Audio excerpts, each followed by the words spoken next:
Uncle ঘড়ি পাওয়া যাবে? হ্যাঁ হ্যাঁ পাওয়া যাবে তো। আমি প্রতিদিন স্কুলে দেরিতে পৌঁছাই বলে ম্যাম আমাকে খুব মারে। তা তোমার মাকে বলো না, উনি জাগিয়ে দেবেন, তাহলেই তো হয়।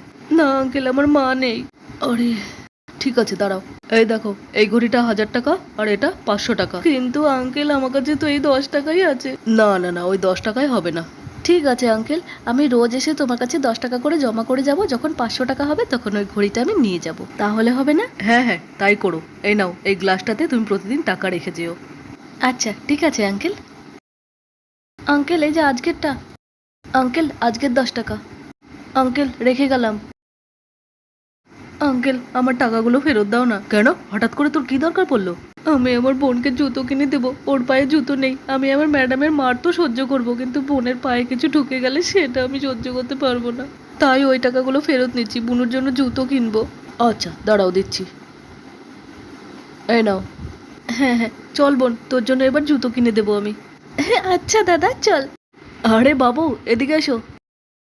তোমার ঘড়িটা তো নিয়ে যাও। বুনুর জুতো কিনতে 55 টাকা লাগবে, আমার কাছে শুধু 5 টাকাই বাঁচবে। একটু দাঁড়াও দেখি, পেনটা কোথায়? এই তো। এই নাও, দুটো জিরো কেটে দিলাম। এবার ঘড়িটার দাম হয়ে গেল 5 টাকা। Thank you uncle. তুমি সবার প্রথম কোন ক্লাসে থাকতে ঘড়ি দেখতে শিখেছো? কমেন্ট করে জানাও।